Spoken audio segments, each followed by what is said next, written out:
পর্যন্ত তুমি পরিপূর্ণ ইমানদার হতে পারবা না। এই জন্য বলা হচ্ছে রাসূলের ভালোবাসার নামটাই কি ঈমান। রাসূলের পাক সাল্লাল্লাহু আলাইহি সাল্লামের ভালোবাসা হৃদয়ের ভিতরে লাগবে কিনা বলেন। আপনি নামাজ পড়েন, রোজা রাখেন, ভালো ভালো কাজ করেন, আপনার হৃদয়ের ভিতরে নবীজির মহব্বত নাই, আপনি পরিপূর্ণ ইমানদার হইতে পারবেন না। এই জন্য রাসূলের পাক সাল্লাল্লাহু আলাইহি সাল্লাম এর সাহাবাগণ জীবনের চাইতে আমার নবীজিকে বেশি ভালোবাসতেন। আমার নবীজিকে যারা ভালোবাসতেন তার ভিতরে সবচাইতে বেশি ভালোবাসতেন যে সাহাবীর নাম হচ্ছে হযরত আবু বকর রাদিয়াল্লাহু তাআলা। আমার নবীজি জীবনের চাইতে বেশি ভালোবাসতেন। কেমন ভালোবাসতেন? যখন মেরাজ শরীফ শুরু হয়ে যাবেন, আল্লাহর নবীজি বলেছেন, আবু বকর প্রস্তুত থাকিও রে আবু বকর, আল্লাহর হুকুম আসতে পারে, এই মক্কার জমিনে থাকা যাবে না, এখান থেকে হিজরত করা লাগবে। হযরতে আবু বকর বলেন, আল্লাহর নবীজি আমাকে নির্দেশ দিয়েছেন, অর্ডার দিয়েছেন, আল্লাহর নবীজির অর্ডারটা পালন করা কিন্তু ফরজ। কি বলেন? রাসূল পাক সাল্লাল্লাহু আলাইহি সাল্লামের আদেশটাই কিন্তু শরীয়ত হয়ে যায়। কি বলেন, ঠিক কিনা? একজন সাহাবী নবীর দরবারে দেখেন নবীজির কথাই কিন্তু শরীয়ত। এসে বললেন, ইয়া রাসূলুল্লাহ, প্রতি বছর কি হজ করা ফরজ নাকি? প্রতি বছর হজ করা ফরজ নাকি? নবী চুপ থাকলেন। দ্বিতীয়বার প্রশ্ন করলেন, ইয়া রাসূলুল্লাহ, প্রতি বছর হজ ফরজ নাকি? নবীজি চুপ থাকলেন।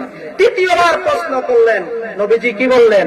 চুপ থাকলেন। নবীজি বললেন, আমি যদি এই মুহূর্তে সাহাবীর জবাব দিলাম, নাম শব্দটা বলতাম, তাহলে আমার উম্মতের জন্য, সবার জন্য, ধনীদের জন্য প্রতি বছরে বছরে হজটা ফরজ হয়ে যাইত। বলেন না সুবহানাল্লাহ। আমি যদি কি করতাম? হ্যাঁ বলতাম। এই জন্য ধনীরা যারা রয়েছেন একবার হজ করলে ফরজটা আদায় হয়ে যায়। নবীজি কি ইহসান করেছেন না করেন নাই? সকলে বলেন, করেছেন কি করেন নাই? এই জন্য নবীর কথা হচ্ছে শরীয়ত। নবীর কথা কি? শরীয়ত। নবীর কথাটা শরীয়ত, আল্লাহর কথাটাও কিন্তু শরীয়ত। বলেন না সুবহানাল্লাহ। হযরত আবু বকর মনে মনে ভাবলেন, আমার নবীজি কিন্তু তারিখ দেন নাই, অমুক তারিখে অমুক সময় আমি হিজরত করব। আমার নবীজিকে রাতে হিজরত করবেন না দিনে হিজরত করবেন, কিছু বলেন নাই। হযরত আবু বকর মনে মনে ভাবলেন, নবীজি যদি আমাকে গভীর রাতে ডাক দেন আর আমি যদি নবীর ডাকে সাড়া দিতে না পারি, আমি বেয়াদবির ব্যাপারে চলে যাব। বলেন না সুবহানাল্লাহ। নবীর সাথে কি বেয়াদবি করা যাবে নাকি? নবীর সাথে বেয়াদবি করা যাবে না রে ভাইরা। এই জন্য আমার নবীজি একদিন মজলিসে বসাছিলেন। মজলিসে বসার পরে আল্লাহর নবীর সাহাবীরা সেই মজলিসে বসাছিলেন। সূরা হুজরাত খুলে দেখেন, সাহাবীরা আলোচনা করতেছেন, নবী এরকম ওয়াজ করতেছেন, সাহাবীদের কণ্ঠের আওয়াজ নবীর চাইতে উঁচু হয়ে গেল। ওই মজলিসে নবীর কণ্ঠ আর শোনা যায় না। এখন যদি আমি বক্তা ওয়াজ করি, তার চাইতে আপনারা জোরে কথা বলেন, কষ্ট লাগবে কি লাগবে না? লাগবে কি লাগবে না?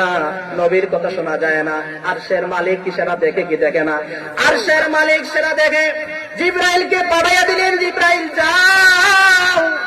যেই মজলিসে নবীর কথা থেকে সাহাবীদের আওয়াজ উপরে চলে গেছে, এতটুকু আমি বরদাস্ত করতে পারবো না। সাথে সাথে আল্লাহ রাব্বুল আলামিন জিবরাইল আমিনকে ওহী পাঠাইয়া দিলেন, ইয়া আইয়ুহাল্লাযীনা আমানু লা তারফাউ আসওয়াতাকুম ফাওকা সাওতিন নবী। চিল্লায়ে আল্লাহু আকবার, নারে তাকবীর, রিসালাতের পক্ষে আমরা আছি কি নাই? হাত তুলেন। রিসালাতের পক্ষে কারা কারা আছেন? আল্লাহ এই নবীজির এই মহব্বতের হাতগুলি কবুল করে নেন। আল্লাহুম্মা আমিন।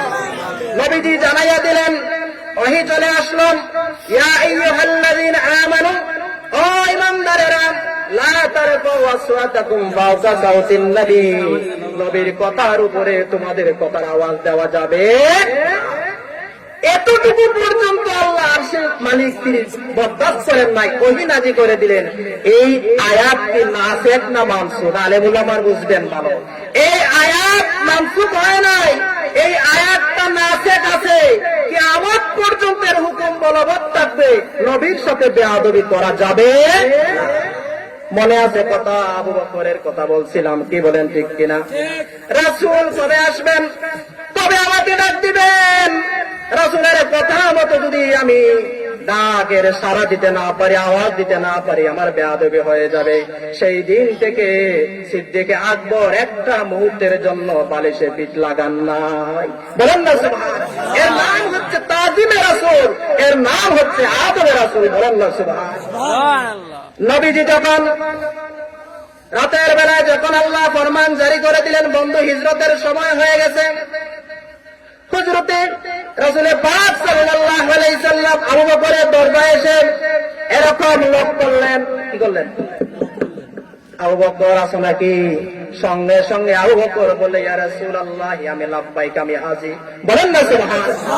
নবীজি বললেন, আবু বকর, এত রাত্রে ডাকলাম, ঘুমাও নাই? আবু বকর বলি, নবী গো, যেই দিন আমাকে আপনি নোটিশ দিয়েছিলেন আবু বকর রেডি থাকতে হিজরত করা লাগতে পারে, সেই দিন থেকে আপনার আবু বকর খোদার কসম করে বলি একটি মুহূর্তের জন্য রাতের বেলায় ঘুমায় নাই। বলেন না সুবহানাল্লাহ।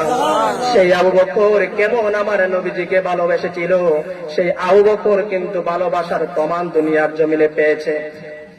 নবী যখন ইন্তেকাল করলেন, হযরতে আবু বকর ভাই আলীকে ডাকলেন, কারণ হযরতে আলী আমার নবীজিকে গোসল দিয়েছেন। বলেন না সুবহানাল্লাহ। নবীজির কি ছিলেন? আলী কি ছিলেন? জামাতা ছিলেন। কি ছিলেন? জামাতা ছিলেন। রাসূল পাকের মেয়ে ফাতেমা জান্নাতি মহিলা, যুবতীদের সর্দার। আজকে আমার এলাকার অনেক মা বোনেরা আছে, মা বোনেরা শোনো, আমল যদি ভালো হয়, পর্দা যদি করো, 5 ওয়াক্ত নামাজ পড়ো, তাহলে যুবতী মেয়েরা ফাতেমার সাথে জান্নাতে যাবে। বলেন না সুবহানাল্লাহ। জান্নাতে যাইতে চাই কি চাই না? তাহলে ফাতেমা রাদিয়াল্লাহু তাআলা আনহার সাথে জান্নাতে যাইতে হইলে সেরকম আমল করা লাগবে কিনা? মা বোনেরা সাবধান করে যায়, আজকের পর থেকে আমল করা শুরু করে দেন, পর্দা পুশিদায় থাকেন, স্বামীর কথা শুনেন, বাবার কথা শুনেন, আল্লাহ পাক জান্নাতের রাস্তা আপনাদের সহজ করে দিবে। আল্লাহুম্মা আমিন। সম্মানিত হাজির, সেই আলী রাদিয়াল্লাহু তাআলা আনহুর কথা আমি বলছিলাম। হযরতে আলী রাদিয়াল্লাহু তাআলা আনহু হযরতে আবু বকর রাদিয়াল্লাহু তাআলা আলীকে ডাকলেন, ভাই আলী, যে হাত দিয়ে আমার নবীজিকে তুমি গোসল করাইছো, কাফনের কাপড় পরাইছো, সেই হাত দিয়ে তুমি আমাকে গোসল করাবা, কাফনের কাপড় পরাবা, আমার লাশটা নবীজির রওজার পাশে নিয়ে যাইবা, সাবধান সাবধান কবর খনন করবা না। এই জগতের ভিতরে এই রকম যদি ওসিয়ত হয়, গোসল করাবা, কাফন পরাবা, মাগার তোমরা কি করবা না? কবর খনন করবা না। একজন মানুষ যখন ইন্তেকাল করে গোসল করানো হয়, কাফন পরানো হয়, সাথে সাথে কবরের কাজও শুরু হয়ে যায়। কি বলেন, ঠিক কিনা? কিন্তু হযরতে আলী রাদিয়াল্লাহু তাআলা আনহুকে সিদ্দিক আকবর নসিহত দিচ্ছেন, কবর করবা না, সাবধান সাবধান। ঘটনা আছে কি নাই? ঘটনা আছে কি নাই? হযরতে আলী রাদিয়াল্লাহু তাআলা মনে মনে ভাবলেন, কি কয় সিদ্দিক আকবর, কি কয় খলিফাতুল মুসলিমিন। হযরতে আবু বকর সিদ্দিক যখন ইন্তেকাল করলেন, সেই ওসিয়ত মোতাবেক হযরতে আলী রাদিয়াল্লাহু তাআলা আনহু তিনি গোসল করালেন, নিজ হাতে কাফন পরালেন, আর এই লাশটা নিয়ে গেলেন। হযরতে সিদ্দিক আকবর বলেছিলেন, আলী, নবীর রওজার পাশে গিয়ে অনুমতি নিবা, গিয়ে বলবা, ইয়া রাসূলুল্লাহ, দুনিয়ার জমিনে জীবনের চাইতে যাকে ভালোবেসেছিল আপনার আবু বকর, আজকে ইন্তেকালের পর আপনার কাছে একটু শুইতে চায়। নবী যদি পারমিশন দেন, ইজাজত দেন, তাহলে আমি আবু বকরকে নবীজির পাশে দাফন করে দিও। আর রওজার ভিতর থেকে যদি ইজাজত না আসে, তাহলে আমাকে তুমি অন্য জায়গায় দাফন করে দিও। বলেন না সুবহানাল্লাহ। হযরতে সিদ্দিক আকবর ইন্তেকাল করলেন, গোসল করানো হলো, কাফন পরানো হলো, কফিনটা নবীর রওজার পাশে নিয়ে রাখা হলো। হযরতে আলী চোখের পানি ছেড়ে ছেড়ে বলতেছেন, ইয়া রাসূলুল্লাহ, ইয়া হাবিবাল্লাহ, নবী গো, আপনার পাগল আবু বকর, যে আবু বকর জীবনের চাইতে আপনাকে বেশি ভালোবেসেছিল, আজকে এই আবু বকর আপনার কাছে শুইতে চায়। আপনি যদি পারমিশন দেন, ইজাজত দেন গো নবী, আপনার কাছে তাকে দাফন করে দিব। এই কথা যখন বলতে দেরি হয়েছে, নবীজির রওজার ভিতর থেকে আওয়াজ আসলো, দুখুলুল হাবিবা ইলাল হাবিব, ফাইনাল হাবিবা ইলাল হাবিবি মুশতাকুন। ও আলী, বন্ধুকে বন্ধুর সাথে মিলাইয়া দাও, বন্ধু বন্ধুর মিলনের জন্য পাগল হয়ে গেছে। চিল্লাইয়া বলেন আল্লাহু আকবার, নারে তাকবীর, নারে রিসালাত। সম্মানিত হাজিরিন, একটু চিন্তা করেন যে আবু বকর জীবনের চাইতে নবীজিকে ভালোবেসেছিলেন, ইন্তেকালের পরে নবী কি বলছে না কাছে টেনে নিছে? সকালে বলছে না কাছে টেনে নিছে? সেই নবী আজ আছে কি নাই? আছে কি নাই?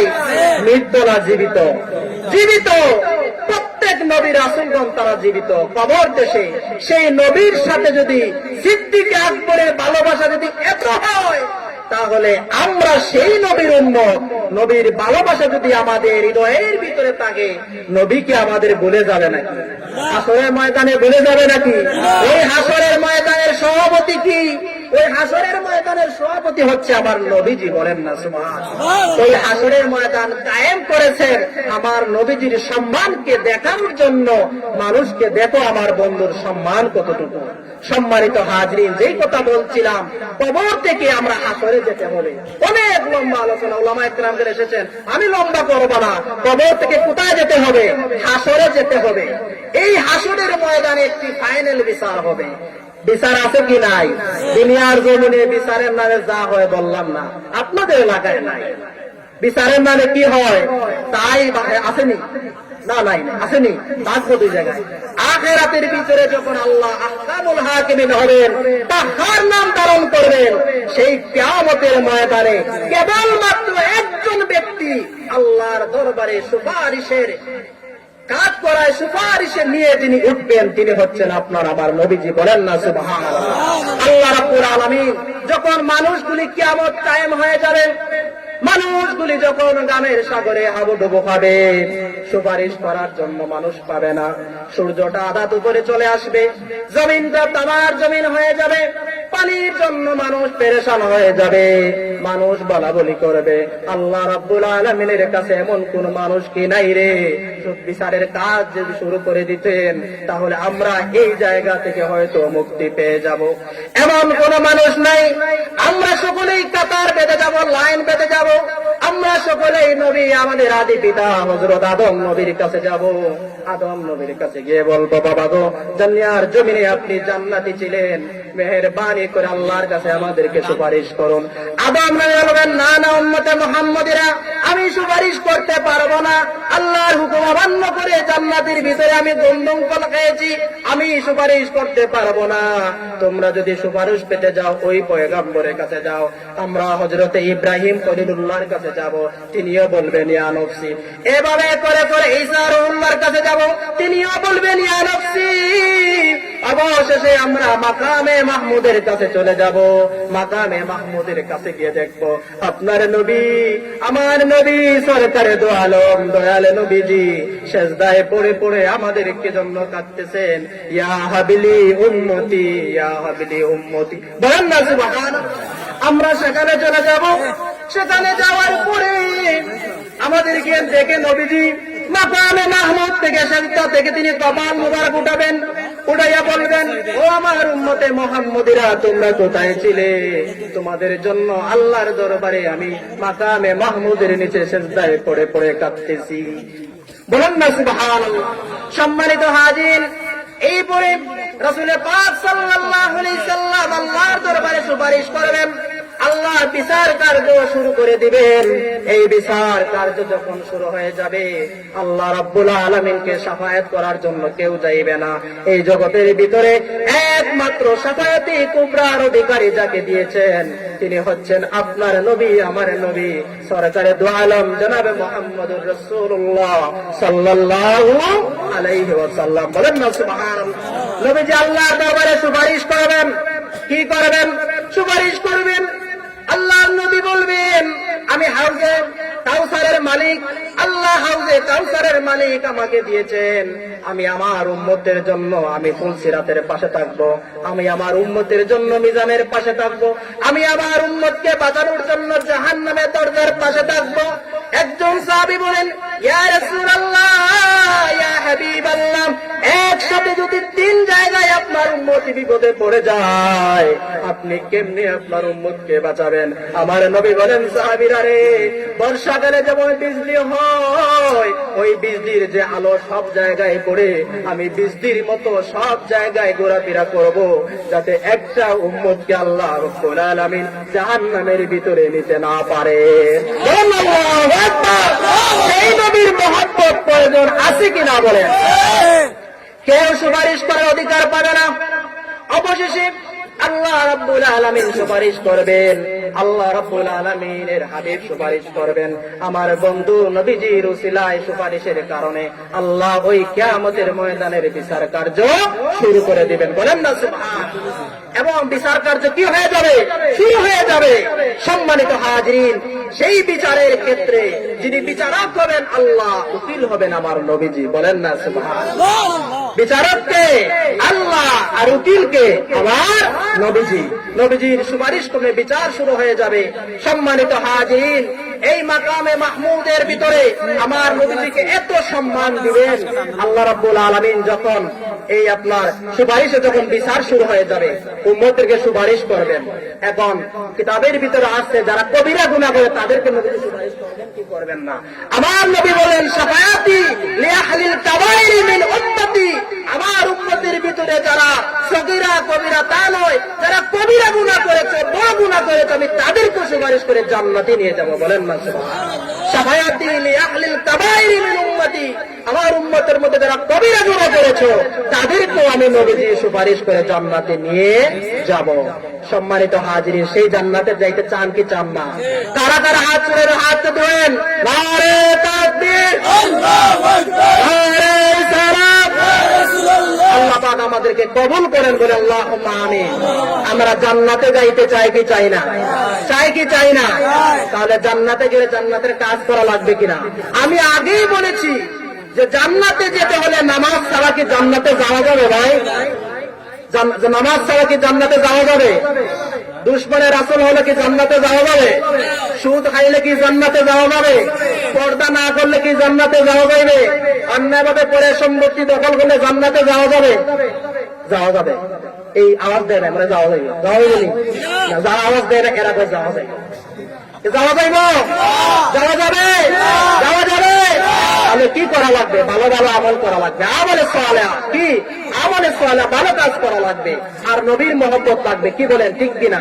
নবীর মহব্বত ছাড়া কোন মানুষ সুপারিশ পাবে না, আর সুপারিশ না ছাড়া কোন মানুষ জান্নাতে যাইতে পারবে না। এই জন্য নবীর ভালোবাসা আমাদের ভিতরে থাকার দরকার আছে কি নাই?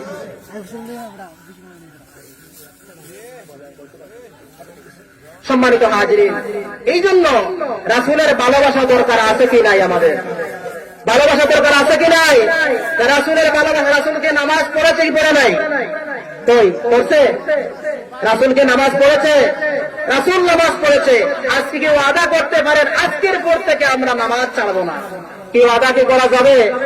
এখন এই শীতের দিনে নামাজ কেমনে পড়ি? আমার মুরব্বী বাবারা যারা আছে, হুজুর কি গুণ, এত শীতে কি ওযু করা যায়নি? এখন যদি ভালো করে ওযু না করে নামাজই গুনি, এবার হাত ধুইছে, পা ধুইছে, কিন্তু ঘন্টা পর্যন্ত ধুইছে, কিন্তু ঘন্টা পর্যন্ত যায় না। এদিকে মুখ ধোয়া খরচ, দাড়ি গরম, ভিতরে পানি ঢুকায় নাই। এ কোন হাতটা ধুইছে, কোন পর্যন্ত ধোয় নাই, তার অজু কি হইব? 60টা ফরজ, সেখানে যে বিচ্ছারে আলোচনার সময় নাই, তারপর অজু ফরজ আদায় না করলে কি নামাজ হইব? সারা জীবন যদি নামাজ পড়ে একবার আগে হুজুর দোয়া করে আমার এটা সন্তান হয়, কি হয়? এক সন্তান। তারপর তুমি বিয়া করছেন? বলে না, বিয়া তো করি নাই। বেটা আম্মু বিয়া না করে এক সন্তানের জন্য হুজুরের কাছে আইছো। সম্মানিত হাজির, নামাজ পড়েছি, ওযু নাই, কি নাই? ওযু নাই, এই নামাজ কাম হবে না। সুতরাং আজকের পর থেকে বিশেষ করে আমার যুবক ভাইরা, আপনারা হচ্ছে এই সমাজ পরিবর্তনের চাবিকাঠি। কি বলেন? এই যুবকেরা কিন্তু সমাজকে পরিবর্তন করতে পারে। আমার নবী যখন বালক ছিলেন, হিলফুল হুজুল করেছিলেন যুবকদেরকে নিয়ে। এই যুবকদেরকে নিয়ে একটি সংগঠন করে তিনি হেদায়েতের কাজ শুরু করে দিয়েছিলেন যুবক থাকা অবস্থায়। এই জন্য যুবকেরা, আগে আপনাদেরকে ওয়াদা করতে হবে, হুজুর আজকের পর থেকে আমরা নামাজ ছাড়বো না। কি যুবকেরা? এখানে অনেক যুবকেরা আছে, আছে না? অনেক যুবকেরা, ওটা কি করা যাবে? আজকের পর থেকে একটু শুরু করেন না। প্রথমে ফজরের নামাজ পড়েন, আসরের নামাজ পড়েন, জোরে শুরু করেন না। শুরু করতে করতে একবার কি নামাজ অভ্যস্ত হয়ে যাবেন। সমাজে অন্যায় কাজ করবো না। বিশেষ করে যারা যুবকেরা দায়ী নাই, আপনারা দাঁড়িয়ে রাখবেন। রাসূলের এই দাইমি সুন্নতটা কি করা যাবে নাকি? তাই হুজুরকে ভালোবাসি, রাসূলকে ভালোবাসি, আমার নবীজির দাড়ি ছিল কি ছিল না? দেখেন এই দাড়িটা বিস্তারিত আলোচনা করবো, আমি এখনই শেষ করে দিই 2-3 মিনিটের ভিতরে। হুজুর আসছেন, আলোচনা করবেন, লম্বা আলোচনা। সম্মানিত হাজিরিন, এই দাড়ি এমন একটি সুন্নত, মেডিকেল সায়েন্স বলছে, সুন্নত বিজ্ঞান এই কিতাবের ভিতরে আসছে, রাসূলের সুন্নত নিয়ে গবেষণা হচ্ছে বিজ্ঞান। বিজ্ঞান বলছে যেই মানুষগুলা শেভ করে এই মানুষগুলার জ্যোতি কমে যায়। কি কমে যায়? জ্যোতি কমে যায়। যে মানুষগুলা দাড়ি শেভ করে এই মানুষগুলোর চেহারার উজ্জ্বলতা কমে যায়। আরো অনেক খারাপ দিক আছে। আর এখন দেখবেন অনেক বিধর্মীরা, খ্রিস্টানরা তারা রিচার্জ করে সওয়াবের জন্য নয়, শাস্তির জন্য, ভালো থাকার জন্য তারা দাড়ি রাখা শুরু করে দিচ্ছে। বলেন না সুবহানাল্লাহ। তাহলে রাসূলের সুন্নত এটি রাখা যাবে কিনা? যুবক ভাইরা একটু শুরু করে দেওয়া না। আর মুরব্বী বাবারা অনেকের এখানে দাঁড়িয়ে আছে, দেখতেছি না অনেক, আপনারা শুরু করে দেন। এই সমাজের নেতৃত্ব আপনাদের হাতে চলে আসবে। এই জন্য আমরা দাড়ি রাখবো, 5 ওয়াক্ত নামাজ পড়বো। মা বোনেরা যারা আছেন আপনারা পর্দা করতে হবে। কি করতে হবে? পর্দা করতে হবে। আজকে সমাজের যে অবস্থা, পর্দা নাই, খুশিটা নাই, হুজুরে গেলেও বাইরে হয়ে আসে। কি বলেন? এই জন্য আপনারা পর্দা করবেন, এটি আপনাদের হুকুম। আর বিশেষ করে মাহফিলে এই অনেক লম্বা কথা ছিল, অনেক যা আলোচনা করলাম, আল্লাহ পাক আমাদেরকে আমল করার তৌফিক দান করেন। বিশেষ করে এখানে সভাপতি, সহসভাপতি এবং অনেক উলামায়ে